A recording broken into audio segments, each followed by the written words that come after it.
to the film is I'm going to see it for the second time around. The film is a masterpiece of the best kind. I don't have words to describe the emotions that the films convey to you. Yesterday I told the audience and the director, Richard Peña of the Film Society of Lincoln Center, that this is the film that should have opened the film festival.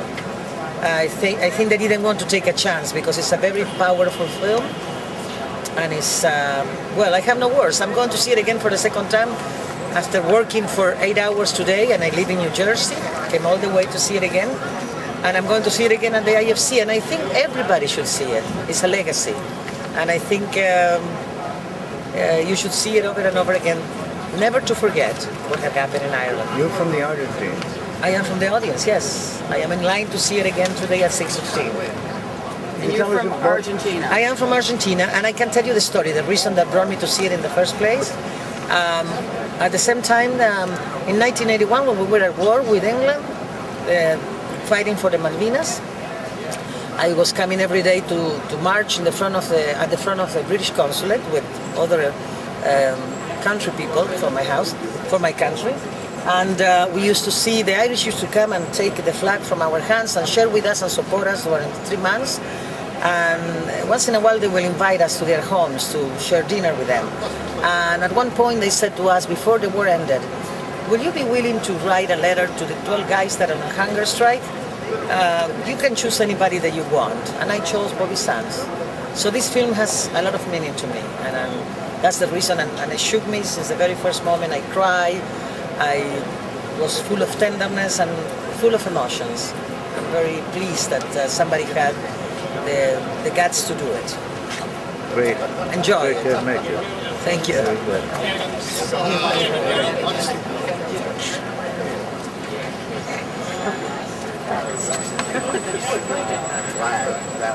Job. It was obviously very sincere, and it was extremely fortuitous that we just ran into her here, and she saw the flyers and came over to us and told us about how personally this movie affected her.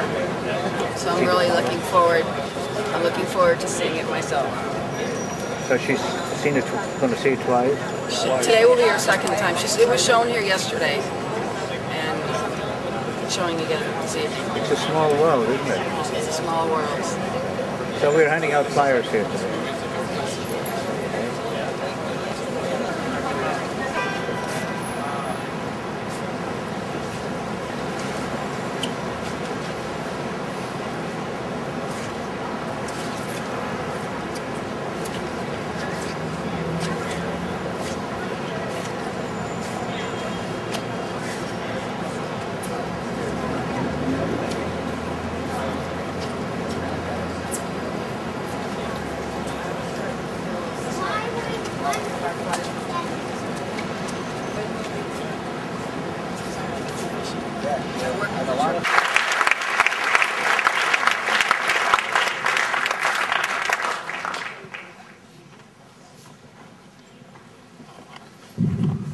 Please welcome once again Steve McQueen.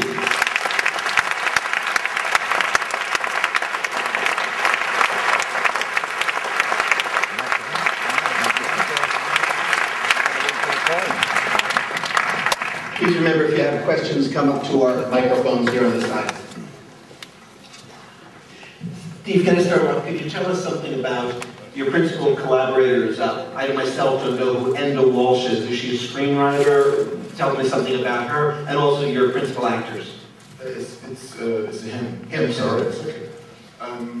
Well, what happened was 2 years into the project, I wanted to write with a playwright, not a screenwriter. Somehow I just thought a playwright was much more abstract, much more detailed, much more something else completely. And we did these conversations with a few playwrights. And then came into the room, we had a conversation, and we started to finish each other's sentences. And it was just a wonderful meeting, really. And I had no idea who he was before, I didn't get any idea who I was. So it was one of those moments where we met on a neutral territory, and we just sort of combined. It was fantastic. And can you tell us something about growing up, who Bobby Sands and the Troubles were for you? Okay. Well, for me, it was a situation where, I've said before, I was 11 years old, and this notion that someone who, in order to be heard, doesn't eat, sort of the oral thing that for me, 11 years old as a child, was strange. It's a situation where someone gets heard through not eating. And this person would appear on TV screen every night, on TV every night as an image, as a photograph. And underneath that photograph would be a number, and every day that number would increase.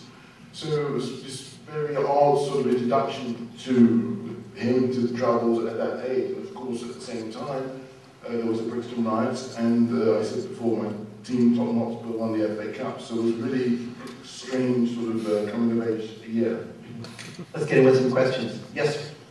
Mr. McQueen, I'd like to say thank you for a fine film, and I don't think most of us have seen the human anguish side, of the hunger strikes. So I'd like to say thank you for a fine film. But, we've seen the suffering and the anguish that these men had gone through in the 81 hunger strikes, and, this is something that's ongoing today. There's over 100 political prisoners that are also suffering the gauntlet, the British concentration camps today. But my question is to you, how come now the British MP, Mr. Gerry Adams, that was, at one time in prison with Bobby Sands, never gone through the same suffering that he did?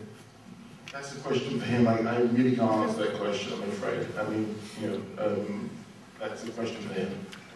Thank you very much. Yes, over here. I have much simpler technical questions, too. One is,